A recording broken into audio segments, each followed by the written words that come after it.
Bienvenue à tous, hein. On va commencer ce webinaire au sujet, donc, comme on le disait, de la gestion de projet et la valeur.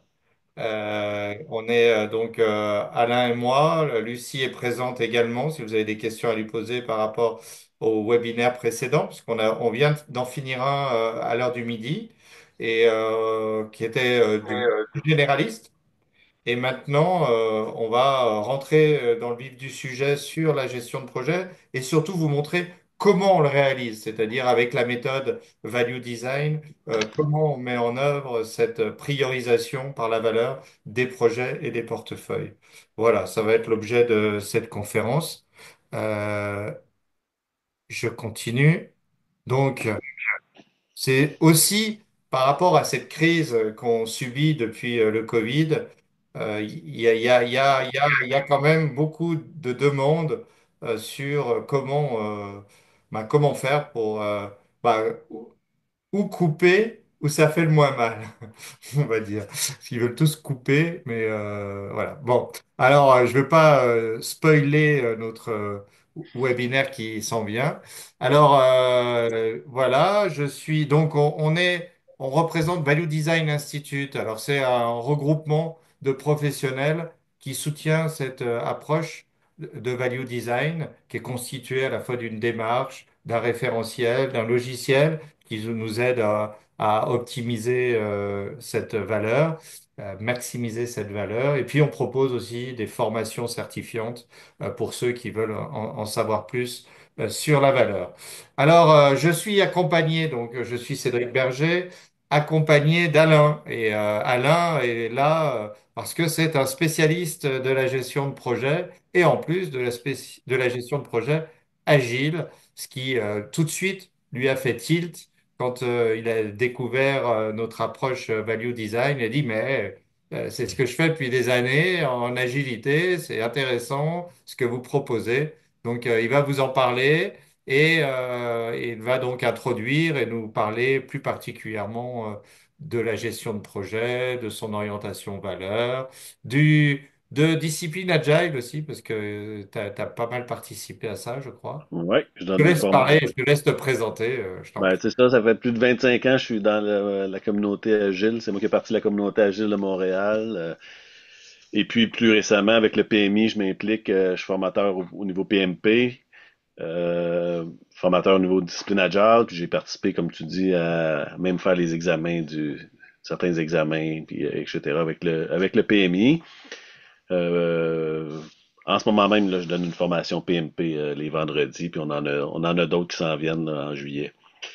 Et puis, ben, c'est ça. Comment on peut optimiser la valeur en tant que professionnel? J'accompagne les organisations soit en service professionnel ou en diagnostic, puis en coaching pour optimiser la valeur constamment dans nos projets ou portefeuilles.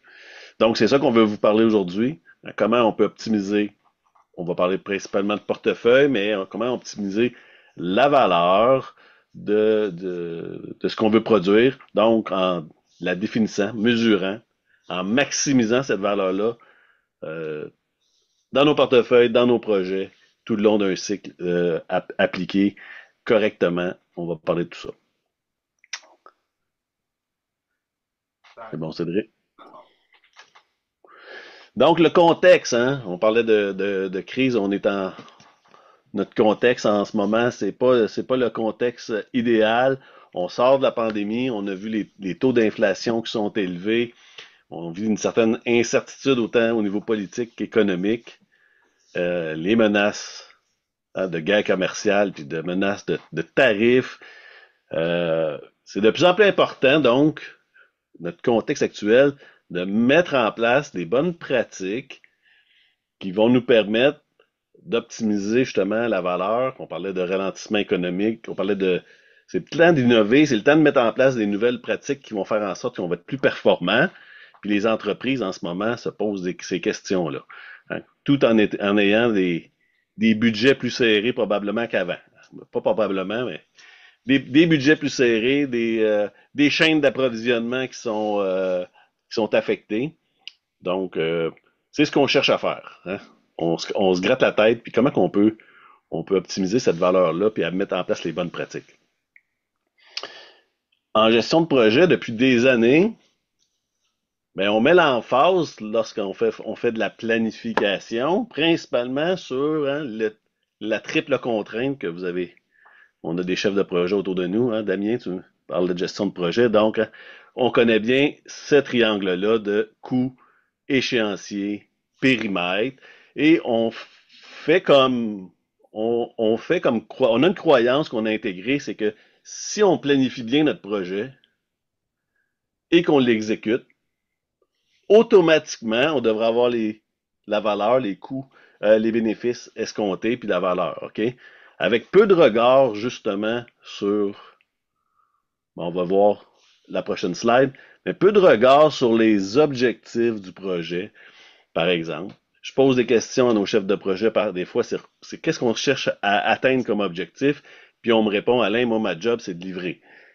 Je veux remplacer un système X par un système Y. Pourquoi? Malheureusement, c'est pas toujours bien capturé, c'est bien défini. Ce qui fait que la gestion, oui, c'est ça. Ce qui fait que au niveau de l'optimisation de la valeur, ça devient difficile. L'autre chose que j'ai constaté, c'est que quand c'est le temps de prioriser et diminuer les coûts dans certains portefeuilles de projets, ben on mettait l'emphase davantage sur les projets qui coûtent le plus cher. Fait que ça devient facile, hein? J'ai un budget de 10 millions, faut que je coupe à 7 millions. Ben, on a un projet de 3, ça tombe bien, on a un projet de 3. Fait qu'on va couper le projet de 3, fait que je respecte mon budget maintenant. Donc, encore une fois, avec peu de regard sur comment je peux optimiser mon portefeuille d'investissement. Donc, des investissements aussi qui sont pas alignés sur des choses vraiment utiles. Malheureusement, j'ai vu des projets livrés avec très peu d'utilisateurs. Finalement, on avait une bonne idée, on a livré le projet, puis il n'y a pas d'utilisateur au bout qui est intéressé à utiliser notre solution. Donc, comment ces choses-là, on peut les éviter, bien entendu. Des solutions non adaptées à nos contraintes budgétaires ou qui créent, ben, je parle des satisfactions clients de nos clients, bien entendu. Donc, combien de fois, moi, j'évolue dans le développement, principalement le développement de solutions logicielles où on livre des solutions et nos utilisateurs sont plus ou moins satisfaits de la solution. Malgré, encore une fois, qu'on a respecté le périmètre, le budget, les délais. Donc, est-ce que c'est les seuls paramètres qu'on devrait tenir compte? Donc, l'autre constat qu'on fait souvent, c'est le manque d'indicateurs, justement, qui vient soutenir la création de valeur. Donc, comment qu'on peut, tout le long du projet, en début de projet et tout le long du projet, s'assurer qu'on est capable de mesurer la valeur. Damien, tu parlais de l'EPMI tantôt qui se posait la question hein, depuis récemment. Ils ont produit un rapport, Maximizing Project Success, où je vous invite à aller le consulter. C'est un petit document. Puis ils viennent rajouter justement la définition de succès de projet. Puis on met de plus en plus l'emphase sur, bien sûr, la valeur. Donc un projet est réussi lorsque la valeur qu'elle délivre justifie les efforts et les coûts qui ont été engagés. Donc, on met l'emphase, bien entendu, sur l'exécution du projet, ce qu'on faisait beaucoup avant avec notre triangle. Mais on vient rajouter une nouvelle responsabilité à nos chefs de projet et à nos. Ben, c'est de s'assurer qu'on livre, qu'on crée de la valeur pour les utilisateurs. Donc, je ne veux pas juste remplacer le système X par le système Y. Je devrais être en mesure de définir c'est quoi exactement je veux atteindre comme objectif. Je ne sais pas, c'est peut-être sauver du temps, c'est peut-être réduire, rendre ça plus performant, etc. Et mesurer cette valeur-là. Mm. Ce qu'on ne fait pas toujours bien. Oui, Cédric. Donc, justement, on va se poser des questions, principalement aujourd'hui, sur comment on peut réduire justement nos budgets, soit de portefeuille ou de projet, tout en minimisant l'impact sur l'organisation. Donc, on va vous demander, pour faire ça, ben, de mettre l'emphase sur la définition, l'analyse, sur l'optimisation de la valeur. OK? C'est ça qu'on devrait mettre en phase dans nos organisations. On devrait prendre comme responsabilité. Je dis les chefs de projet, mais c'est les analystes d'affaires, les gestionnaires opérationnels également qui doivent s'assurer comment on peut optimiser cette valeur-là. Donc, Cédric, prochaine slide, c'est Ouais, la question qu'on va se poser. C'est quoi les outils qu'on a? Vous allez voir, c'est ça qu'on va vous présenter, mais c'est des outils qui existent. Malheureusement, je ne les vois pas implémentés puis vraiment bien utilisés. Tantôt, on me posait la question au début du webinaire. Là. Alain, tu constates-tu que depuis que le PMI parle de la valeur, là, non, pour le moment, pas de révolution, hein, de mise en place de bonnes pratiques. Le contexte fait en sorte qu'on devrait les utiliser, ces pratiques-là, mais elles sont encore très peu connues. Donc, c'est ce qu'on va vous parler aujourd'hui. Le value design, comment on peut mettre en place des bons outils, des bonnes pratiques dans nos organisations pour venir répondre à ce contexte-là et répondre à ces besoins-là d'optimisation de la valeur. mais avant, définition, hein, je te laisse le définir, mais c'est quoi cette valeur? Parce que tout à l'heure, Andrea nous disait, ah, mais les bénéfices, finalement, ce n'est qu'une partie de l'équation. Alors, je te laisse.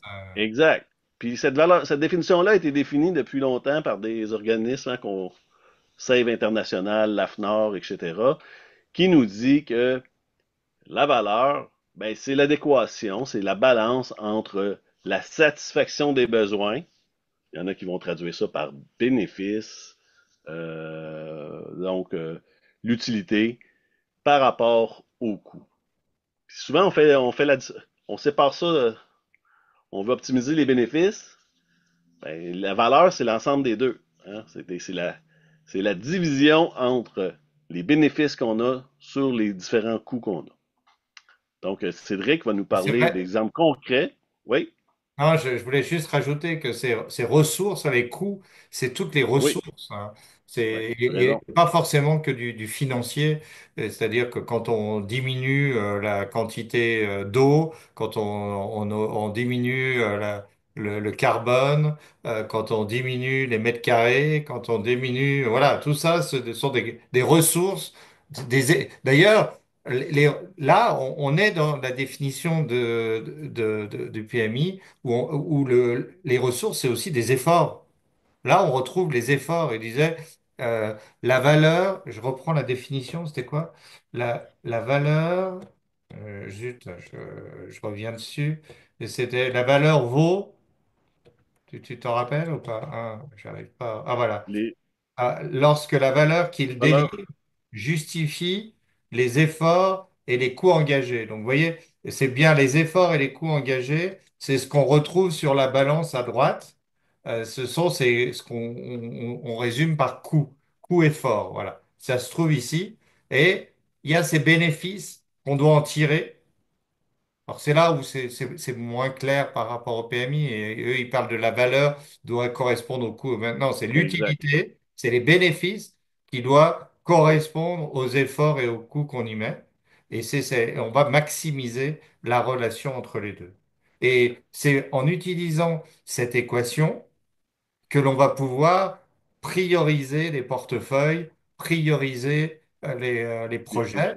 les Mais fonctions, oui. en fait, en fait, pour faire ça, si on veut les prioriser, eh ben, je vous le donne en mille, comme on dirait chez nous, là. Bah, on a intérêt à connaître l'utilité et connaître les coûts. Donc, il va falloir aller les chercher, ces bénéfices et aller les Les- trouver auprès des parties prenantes, parce que tant qu'on les a pas, on peut pas dire qu'on les améliore, comme les coûts ou les consommations de ressources. Tant qu'on n'a pas ces consommations de ressources, on ne va pas dire qu'on les diminue.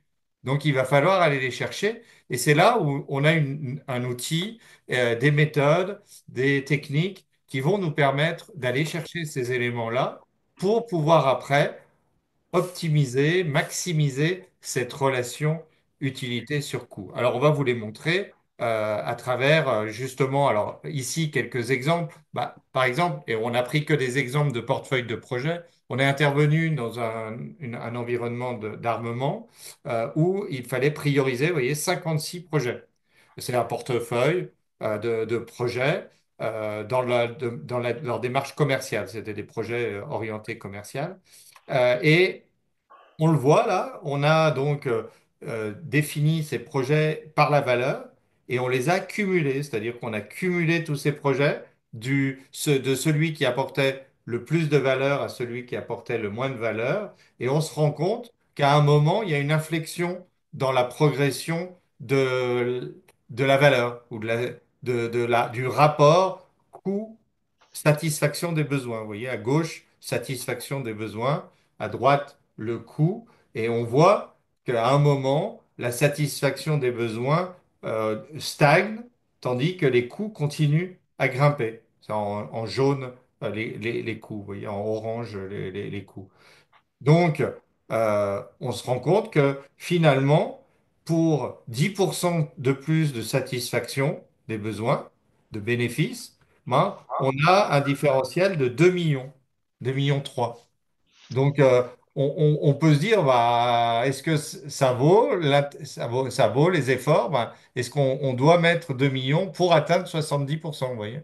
Alors, ça, c'est un moyen déjà de prioriser en disant, bah, arrêtons ici, prenons les 36 premiers projets, dépensons ces 1,5 million, et puis par contre, regardons à partir du moment où on arrête ici à 1,5 million la satisfaction des besoins, quels sont les trous dans la raquette? C'est-à-dire quels besoins ou quels bénéfices ne sont pas, auxquels on ne répond pas, quels besoins ne sont pas satisfaits. Et on va, comme ça, dans ce projet-là, chercher, ben, on a mis en place de nouveaux projets qui venaient combler l'écart, même plus que les combler, parce qu'on est monté jusqu'à 75% de satisfaction avec seulement 980 000 euros. Donc, finalement, on va utiliser cet écart et la somme économisée, entre guillemets, de 2 millions pour combler les écarts et monter encore plus haut et gagner. Donc là, on a une économie de 1,4 million sur le portefeuille, tout en ayant même augmenté la satisfaction. Donc, voilà une manière de prioriser les portefeuilles de projets par la valeur. Euh, Comment qu'on fait ça, Cédric, plus alors, concrètement? Ouais, alors Porte-nous ça. encore plus concrètement, là, on va utiliser cet exemple-là, et c'est ça qu'on va aller voir dans le détail. Dans une agence d'événementiel, il y avait 25 projets informatiques qu'il a fallu prioriser, éliminer des redondances et conserver 10 projets, et même voir encore dans ces 10 projets sélectionner les plus importants. Alors, on va voir comment on va le mettre en œuvre. Et alors, justement, on va mettre en œuvre cette méthode Value Design. Là, vous voyez plus de 30 outils qui sont mis à disposition, qu'on on pourra vous partager si vous le souhaitez. Quand on réalise des missions, on utilise tous ces outils pour aller chercher ce que je vous disais tout à l'heure, l'utilité, les coûts, mais aussi les montrer et aussi les qualifier. Parce que l'utilité, c'est bien beau de les obtenir, mais il faut en donner une valeur, ben, une valeur au sens, à une quantification, si vous voulez. Alors, comme c'est du qualitatif, il va falloir rechercher des techniques pour aller donner une valeur qualitative à cette utilité, et puis rechercher aussi les coûts et comparer l'ensemble de ces projets pour pouvoir, et tout ça, ce sont des outils qu'on va utiliser dans Value Design. Et en plus, alors c'est là où ça devient intéressant, on va avoir une démarche très structurée, donc standardisée, on va dire, qui va nous permettre de partir de l'objectif du portefeuille ou de l'objectif du projet et d'aller détailler, de recadrer, vous voyez, c'est la première partie là, de recadrer, qu'on appelle la problématisation, la partie bleue là, où on va recadrer, on va cadrer, on va comprendre le contexte. Après, on va aller, à travers ça, rechercher ses bénéfices attendus, ses besoins nécessaires, ses exigences.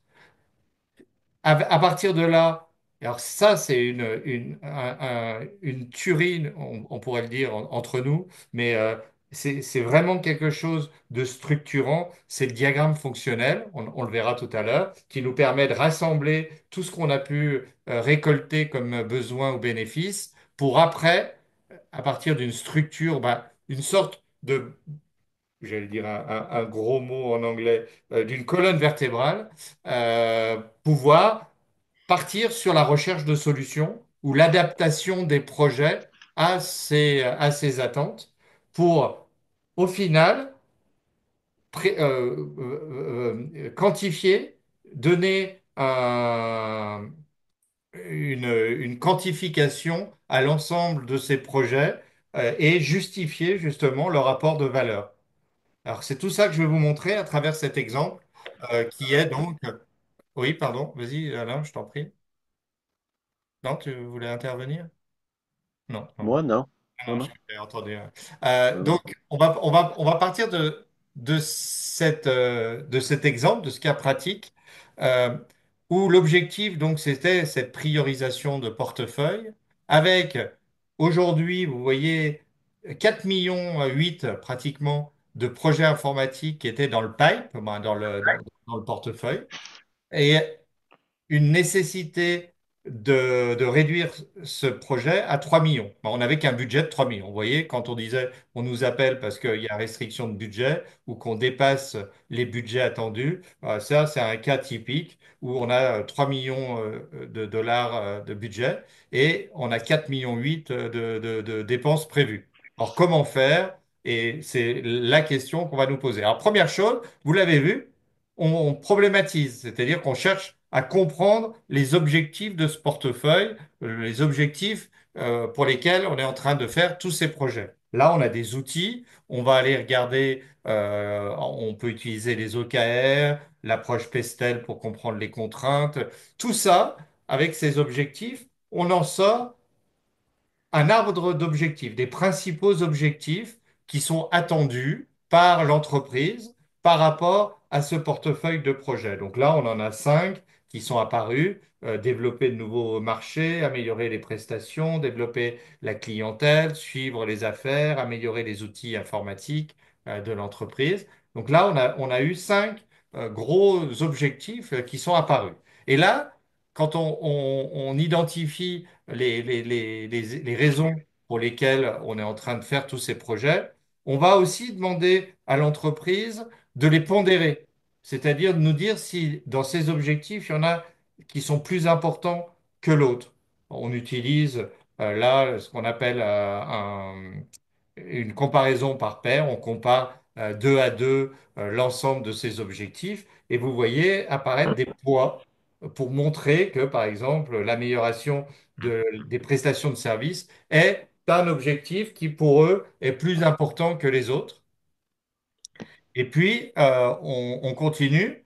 Dernière étape dans cette problématisation, là, c'est de savoir qui seront les personnes intéressées.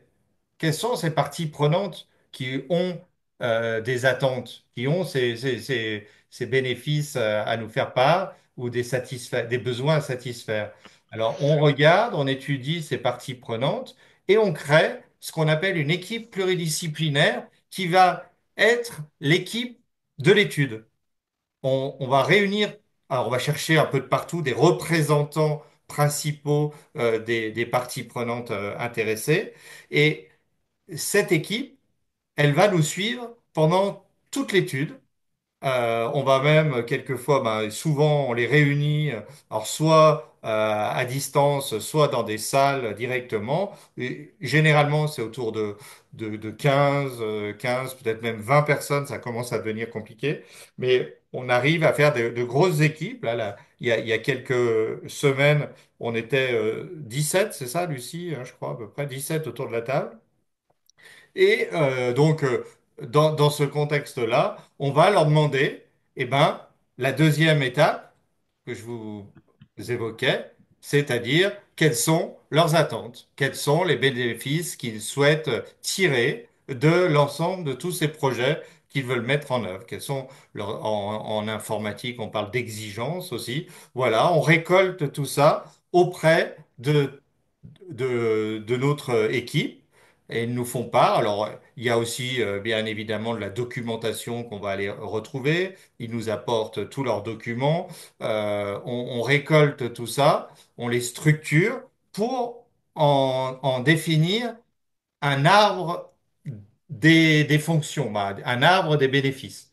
Euh, Attention, c'est bien ce que me demandait de préciser Alain, tu as raison, c'est pas des solutions, hein, vous le voyez bien indiqué ici, ce sont que des fonctions, ce sont que des éléments dont ont besoin les personnes, auxquelles les solutions devront répondre, mais ce ne sont pas des solutions. Donc on définit ce diagramme fonctionnel qui structure tout ce qu'on a récolté. Là, vous voyez qu'une partie, hein, parce que vous me demanderiez pourquoi tous ces rectangles à gauche quand il y en a beaucoup moins à droite, parce que ici, on a détaillé que la troisième branche qui est développer la gestion clientèle. Vous voyez, donc chaque branche est développée de cette manière-là, donc ça fait un arbre assez important qu'on va décomposer comme ça entre et plus on va descendre vers la droite, plus on va aller dans le détail de ce qui est attendu. Voilà, et on reste au niveau de ce qui est attendu. Une fois qu'on a réalisé ces bénéfices, on les a compris, maintenant, je vous en ai parlé tout à l'heure, il faut les mesurer. C'est-à-dire qu'il faut qu'on analyse aujourd'hui quels sont les bénéfices qui sont les plus importants pour eux, quels sont les bénéfices qui sont déjà satisfaits ou moyennement satisfaits ou absolument pas satisfaits. Et puis, on utilise aussi pas mal l'attractivité parce que quelquefois, il y a des bénéfices qui, là, c'est plus orienté client. C'est est-ce que ce bénéfice va attirer plus nos clients quand on va mettre sur le marché ce produit ou ce service. Et avec ces éléments-là, on va colorer l'arbre, vous le voyez, de cette manière-là pour se rendre compte de ce qui est plus ou moins important pour les parties prenantes. Et de là, on en sort un taux, un indicateur de la satisfaction actuelle du système qu'on est en train d'étudier. Donc, ce qu'on appelle le BVI, le Business Value Index, qui est la satisfaction des besoins actuels. Et là, aujourd'hui, vous voyez, par rapport à cet exemple, on est à 10,6% de satisfaction. En fait, dès que c'est blanc, donc dès que c'est blanc, c'est que ce n'est pas satisfait, hein, vous voyez. Donc il n'y a pas beaucoup de choses qui n'est pas blanc. Pour ça qu'on est qui n'est pas autre que blanc. Vert, c'est quand c'est assez bien satisfait. Là, c'est moyennement, très moyennement satisfait ici. Et après, on va le pondérer avec l'importance, parce que c'est vrai que si c'est moyennement satisfait mais que c'est pas important, bah, c'est moins intéressant que si c'est très important et pas du tout satisfait comme ici par exemple. Voilà. Donc on pondère tout ça et on obtient un indicateur de business value, de satisfaction actuelle. Voilà. À partir de là, on passe à la troisième boucle qui va interagir, hein, parce que et qui est là pour, ici, dans la gestion de projet, adapter les projets existants à notre arbre, c'est-à-dire rechercher, créer, compiler des projets actuels. Donc là, on a tous les projets qu'on a vus tout à l'heure, l'ensemble. On va affecter ces projets. Affecter, ça veut dire euh, en quoi chacun des projets que vous voyez là contribue au bénéfice attendu qui est dans l'arbre. Alors, chaque bénéfice, vous les avez en ligne, là, dans le tableau, et on montre que chaque projet répond à tel ou tel bénéfice. Voilà. Et une fois affecté, qu'est-ce qu'on va faire? Ben, on va aller mesurer la valeur de ces projets à travers cette dernière boucle d'exploration qui va nous permettre d'aller quantifier l'ensemble de ces projets.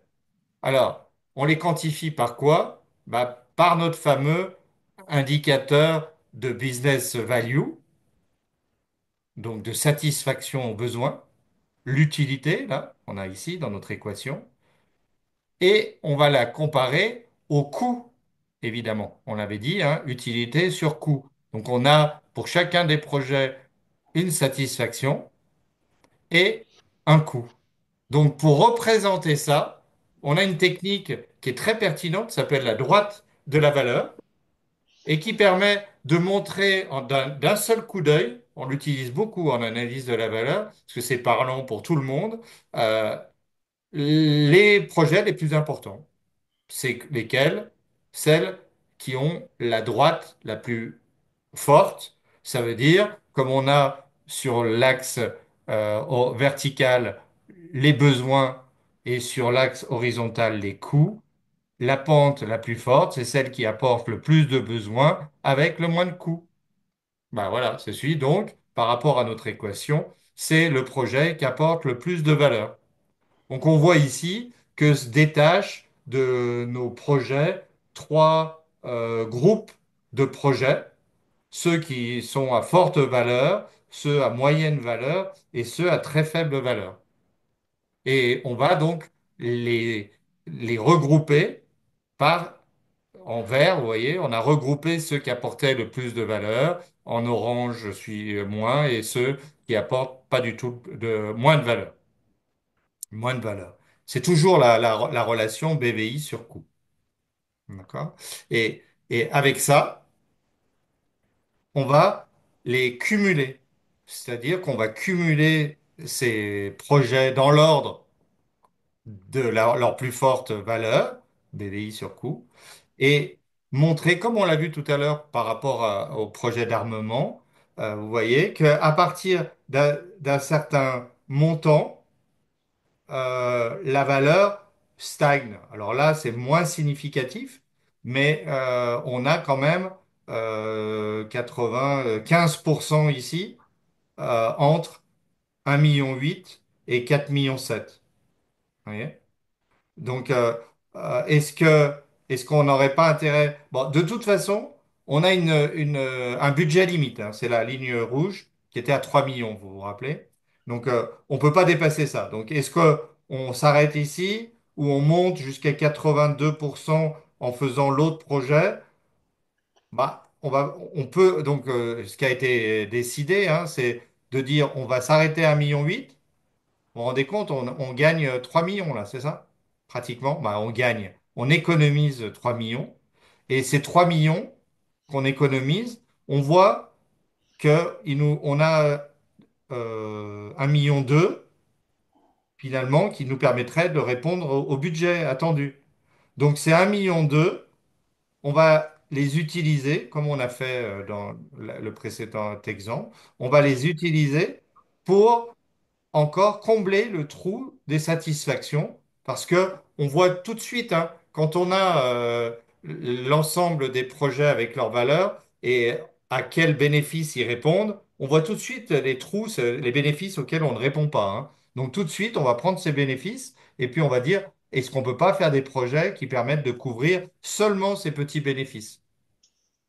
Et au final, donc, on va atteindre. Alors, une dernière chose, oui, que je vais évoquer aussi, c'est l'alignement stratégique. Alors ça, c'est intéressant aussi, parce que ça nous donne une autre indication par rapport au projet. Alors celui-là, je reviens, vous vous rappelez, on avait mis des poids aux objectifs attendus, aux grands objectifs, aux grandes fonctions ici. On avait mis des poids et on est allé regarder par ces fonctions combien on mettait d'argent. Là, ici, c'est que si on utilise tous les projets, les 4,8 millions, voilà comment est réparti ces 4,8 millions sur ces fonctions-là. Et c'est la partie orange, là, vous voyez. Donc là, c'est la répartition des coûts sur les principales fonctions. C'est le camembert que vous voyez en dessous. Voilà. On voit déjà qu'on a 33% de l'argent qui est mis sur développer la gestion clientèle. C'est celle qu'on voit ici, développer la gestion clientèle. On voit que le coût, c'est le coût le plus élevé ici. Mais ce qui va être intéressant, c'est l'écart entre ce qui était attendu, le poids qu'on a donné aux fonctions ici, et le coût qu'on y met. Ici, par exemple, on a un poids très élevé et on met pas beaucoup d'argent. Là, par contre, on met beaucoup d'argent pour quelque chose qui est moins important pour l'entreprise en termes stratégiques. Donc, finalement, on pourra se concentrer peut-être plus là-dessus pour aller chercher des coupes budgétaire si nécessaire. Et après, on va calculer l'écart moyen de tout notre diagramme là pour en faire un indicateur qu'on appelle le Strategic Value Index et proposer un pourcentage d'alignement stratégique. Et là, on le voit, ici, on est à 62%. Ici, dans le cumul des 7 meilleurs projets, qui nous coûtaient que 1,8 million, on arrive à 73% de SVI, d'alignement stratégique. On le voit d'ailleurs grâce au coût qui est plus élevé sur suivre les affaires. Vous voyez? Donc ça réduit l'écart ici entre les deux. Voilà, donc en plus, on a ces indicateurs qui nous permettent d'avancer et de comprendre mieux là où il va falloir aller dans nos projets. Alors, pour conclure, on a une situation initiale avec un coût de 4,8 millions, un budget attendu de 3 millions, une satisfaction des besoins de 10,6%. Et au final, avec un cumul et une priorisation des projets, on arrive à 7 projets sélectionnés, à une satisfaction de 19%, ce qui veut dire plus 69% par rapport aux 10, et un coût global de 1,8 million, ce qui fait moins 62% par rapport aux 4,8 millions. Donc là, on est totalement dans l'équation augmentation de la satisfaction, diminution du coût global. Alors, c'est pas totalement exact parce que, comme je vous le disais, on a utilisé les 1,2 million pour aller à 3 millions de budget. Donc, on est plutôt aujourd'hui, on a décidé, avec des projets supplémentaires, d'être plutôt autour de 3 millions pour répondre aux attentes de ce qui était demandé. Donc voilà. Et en plus, alors ça, vous vouliez tous me le demander, mais en combien de temps vous faites ça? Ben, on fait ça en 24 heures. Ce qui est incroyable. Donc, c'est quelque chose d'hyper concentré. Alors, 24 heures, c'est pas 24 heures en une journée, hein. C'est Généralement, on le décompose en 8 parties de 3 heures. Quelquefois même, la partie centrale, on le fait en 2 jours consécutifs directement. Comme ça, on regroupe tout le monde dans une salle. On les enferme à clé et on travaille pendant 2 jours.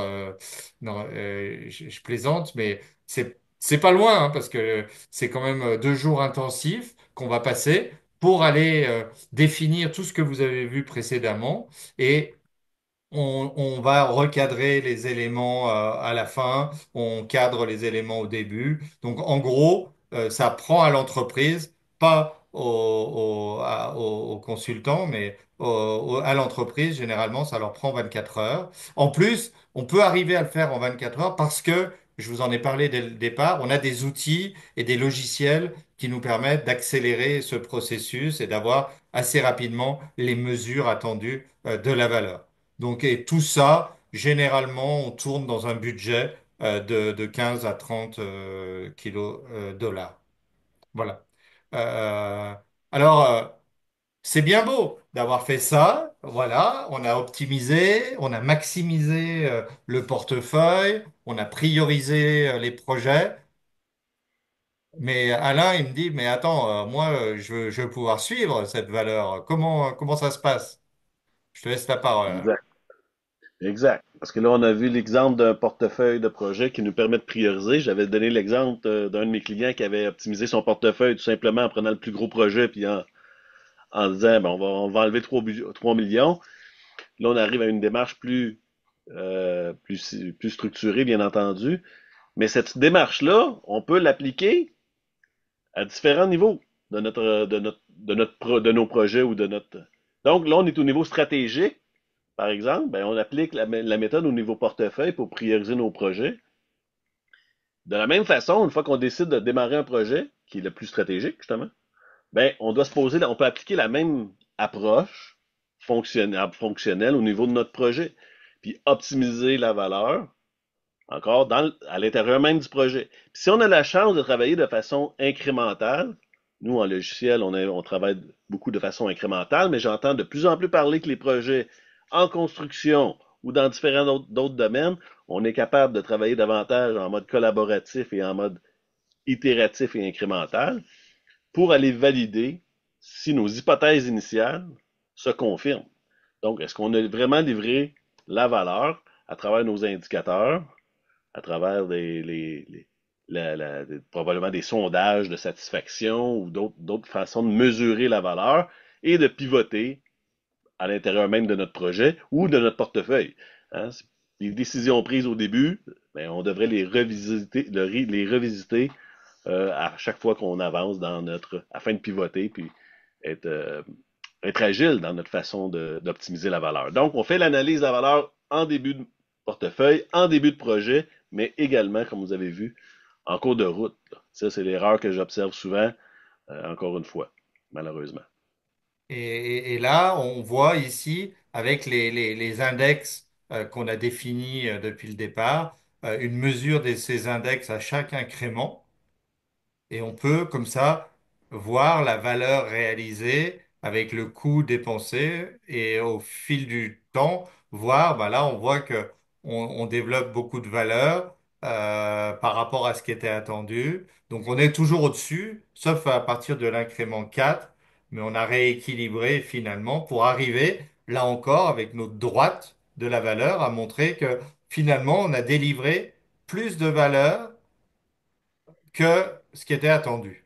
C'est peut-être, bah, voilà, c'est intéressant. Ça nous arrive pas forcément souvent, mais au moins essayer de tendre vers ce qui était attendu, ce qui est la droite Exact. pointillée.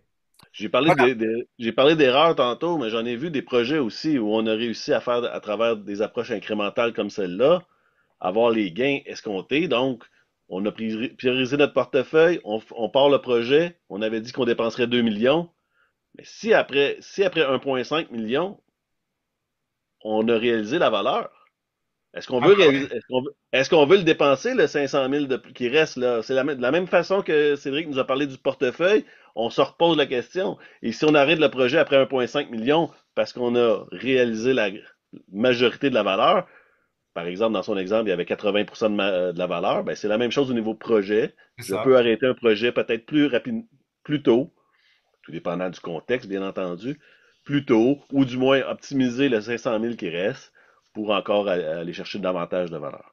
C'est ça qu'on fait pas, on se concentre sur la livraison de valeur, la livraison du projet, du plan de projet. C'est ce qu'on en gestion de projet, on met beaucoup d'emphase sur livrer le plan.